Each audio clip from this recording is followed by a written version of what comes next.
बॉलीवुड का सदाबहार हीरो, रुतबा ऐसा कि बड़े बड़े कलाकार इनके सामने नतमस्तक हो जाएं। बॉलीवुड के लोग इनको प्यार से काका बुलाते थे। जी हाँ, राजेश खन्ना। राजेश खन्ना का जन्म 29 दिसंबर 1942 को अमृतसर में लाला हीरानंद खन्ना और चंद्र रानी खन्ना के घर हुआ। फिल्मों में आने से पहले उनका नाम जतिन था। 1947 में देश के बंटवारे के बाद पूरा परिवार भारत के अमृतसर में आकर बस गया। पिता एक स्कूल टीचर थे, लेकिन बंटवारे की वजह से उनकी नौकरी चली गई और इस वजह से तंगी का सामना करना पड़ा। हालात इस कदर बदतर थे कि वो परिवार का पालन पोषण भी नहीं कर पा रहे थे। इसी वजह से उन्होंने 6 साल के राजेश खन्ना को मुंबई में रहने वाले रिश्तेदार चुन्नी लाल खन्ना और लीलावती को सौंप दिया। बचपन से ही राजेश खन्ना को परिवार वाले काका नाम से बुलाते थे। पंजाबी भाषा में काका का मतलब छोटा बच्चा होता है। हमेशा से एक्टिंग के जुनूनी राजेश खन्ना 10 साल की उम्र में थिएटर से जुड़ गए थे। एक्टिंग के अलावा उन्हें बोंगो और तबला बजाने में खासा दिलचस्पी थी। स्कूल के दिन में जितेंद्र उनके बहुत अच्छे दोस्त थे। वो कॉलेज के दिनों में भी थिएटर और स्टेज शो से जुड़े रहे। साथ ही स्टेज शो में कई अवार्ड्स भी अपने नाम किए। राजेश खन्ना ने अंधा युग नाम के एक थिएटर में सैनिक का किरदार निभाया। नाटक में उनकी एक्टिंग से एक चीफ गेस्ट इतने प्रभावित हुए कि उन्होंने राजेश खन्ना से कहा, बेटा तुम्हें फिल्मों में काम करना चाहिए। हालांकि उनके पिता एक्टर बनने के हमेशा से खिलाफ थे। पिता के मना करने के बाद भी एक्टिंग के लिए उनका जुनून कम नहीं हुआ। वो बात उन्होंने अपने मामा को बताई, जिन्होंने फिल्मों के लिए उनका नाम बदलकर राजेश खन्ना रख दिया। राजेश खन्ना को स्पोर्ट्स कारों का शौक था। वो ऑडिशन भी एमजी स्पोर्ट्स कार में देने जाया करते थे।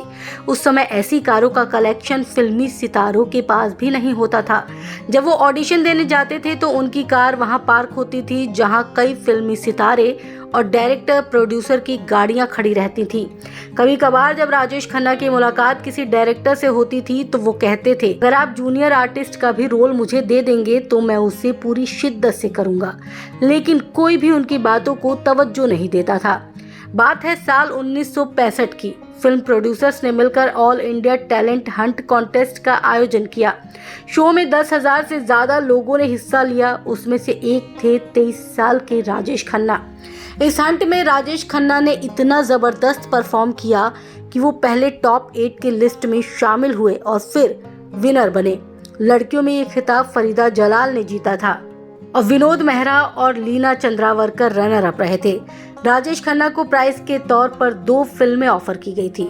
1966 में राजेश खन्ना की पहली फिल्म आखिरी खत रिलीज हुई।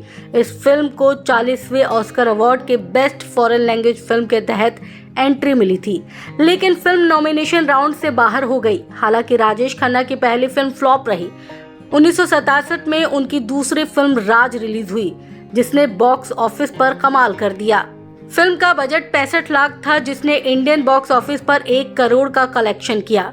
वहीं फिल्म आराधना के गाने मेरे सपनों में कब आएगी तू गानों को लोगों ने खूब पसंद किया। लेकिन क्या आपको पता है कि गाने के लिए राजेश खन्ना ने सड़कों पर शूटिंग की थी? वहीं शर्मिला टैगोर ने स्टूडियो में गाने के हिस्से को शूट किया था। दरअसल जब इस गाने को फिल्माया गया तो शर्मिला टैगोर किसी कारणवश शूटिंग सेट पर नहीं जा पाई। इस वजह से राजेश खन्ना के हिस्से को सड़क पर शूट कर लिया गया।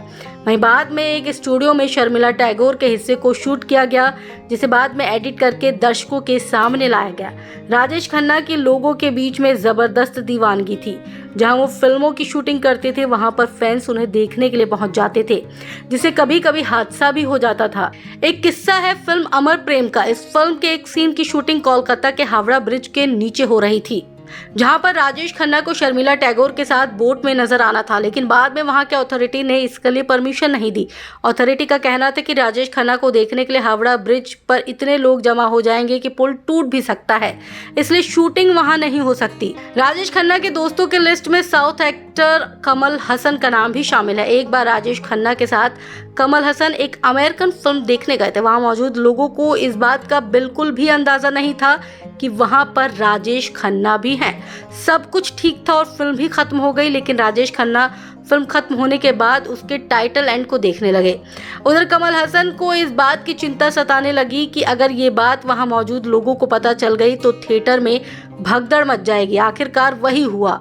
लोगों ने राजेश खन्ना को पहचान लिया और उन्हें छूने के लिए वहां मौजूद लोगों में खींचातानी होने लगी। कमल हसन ने उस भीड़ से राजेश खन्ना को बचाकर बाहर निकाला, लेकिन लोगों की खींचातानी में राजेश खन्ना की शर्ट फट गई। हालांकि इसके बावजूद वो मुस्कुरा रहे थे।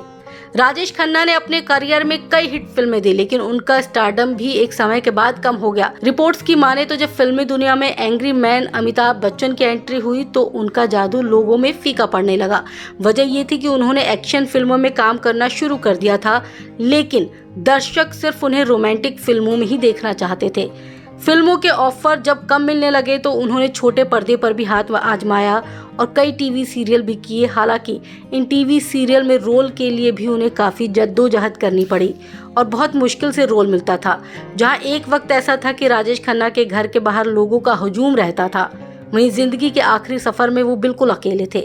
2011 में राजेश खन्ना को पता चला कि उन्हें कैंसर है, लेकिन वो ये बात सिर्फ अपने करीबियों तक ही सीमित रखना चाहते थे। उन्होंने परिवार के लोगों से कह दिया कि ये बात उनके फैंस तक ना पहुंचे। जून 2012 में उनकी तबीयत खराब होने लगी, जिस वजह से उन्हें 23 जून को मुंबई के लीलावती अस्पताल में भर्ती करवाया गया। तबीयत में सुधार होने के बाद उन्हें 8 जुलाई को अस्पताल से छुट्टी मिल गई। 14 जुलाई को फिर से राजेश खन्ना को लीलावती अस्पताल में भर्ती करवाया गया, लेकिन उन्हें इस बात का अंदेशा हो गया था उनके पास ज़्यादा दिन नहीं है। इसलिए उन्होंने अपने परिवार वालों से कह दिया कि वो अपने घर में ही आखिरी सांस लेना चाहते हैं। 16 जुलाई को उन्हें अस्पताल से डिस्चार्ज कर दिया गया, जिसके 2 दिन बाद 18 जुलाई को राजेश खन्ना का निधन उनके बंगले आशीर्वाद में हो गया। राजेश खन्ना के निधन के बाद दुनिया को पता चला कि वो कैंसर से पीड़ित थे। उनकी अंतिम यात्रा में करीब 10 लाख से ज़्यादा लोग शामिल हुए थे।